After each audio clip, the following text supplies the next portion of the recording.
So every now and again, I get on this little old school kick where I want to go back and watch 80s and 90s action crime thrillers like Speed, Long Kiss Goodnight, Kiss the Girls, Negotiator, Die Hard, Lethal Weapons, of course, just to name a few. I can go on forever.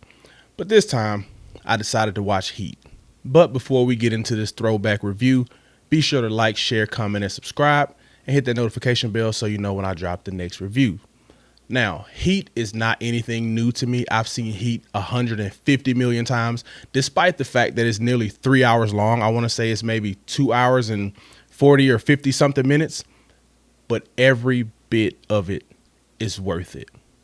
There's not often we get a film that's super long and it's purposeful. Well, I'll take a little bit of that back because there are some scenes that we could have shaved off maybe 20 minutes or so. But overall, it's still an amazing film. So basically, it's starring Robert De Niro, Al Pacino, Val Kilmer, Danny Trejo, Tom Sizemore. There's Ashley Judd. There's Natalie Portman. This cast is stacked. And that's just a few. Those are the most notable names. If you go to Google or IMDb and you look at the actual cast of everyone that's in the film, there are so many people that I would have to actually just look at my phone, but I'm not going to do that. The basic plot of the film is that Robert De Niro is a career criminal and his right-hand man is Val Kilmer. Alongside him, there's Tom Sizemore and Danny Trejo, along with a couple other guys. They're being tracked by Al Pacino and a handful of other people on Al Pacino's makeshift task force.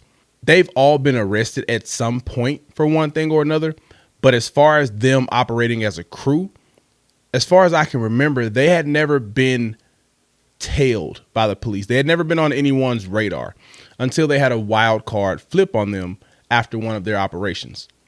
In my opinion, Heat is easily one of the top 5 action movies of all time. And if not all time, period, definitely all time in the 90s.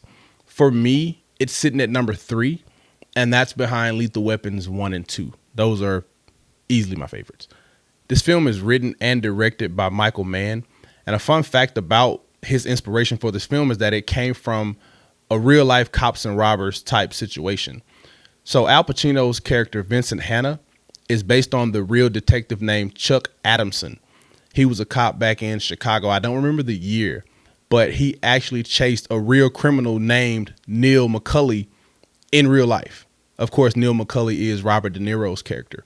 One of my favorite scenes in this movie is when Al Pacino's character pulls over Robert De Niro's character and he invites him basically to have a cup of coffee at this nearby coffee shop.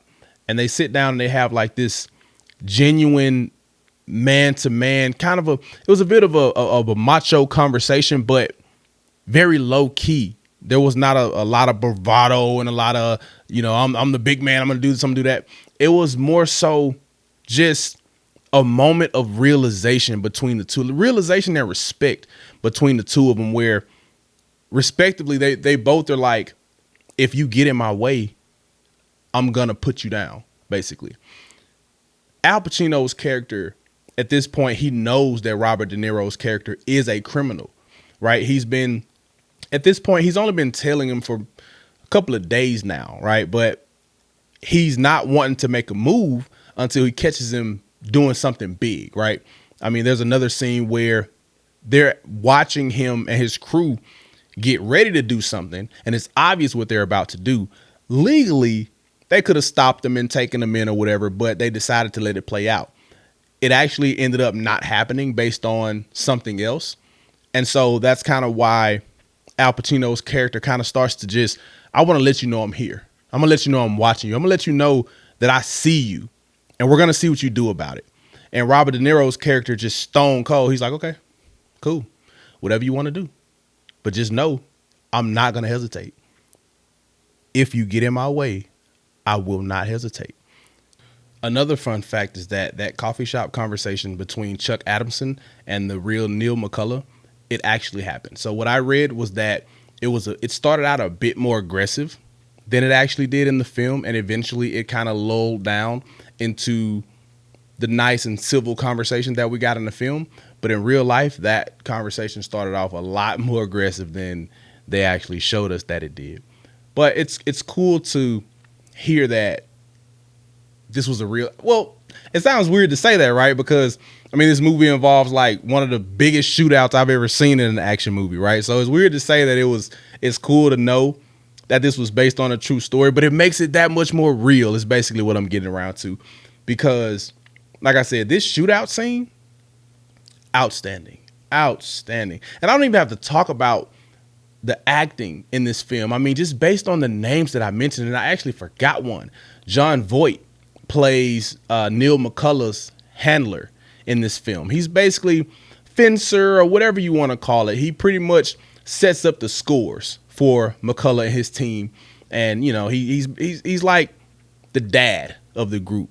He's always in the shadows. He stays out of the way, but he's great at the role that he plays. He's real chill, real, you know, talks real soft, real smooth, never gets, you know, he's not temperamental. It's perfect. Jon Voight's role, perfection. The entire movie is perfection. Honestly, I don't have really any negative notes about this entire film.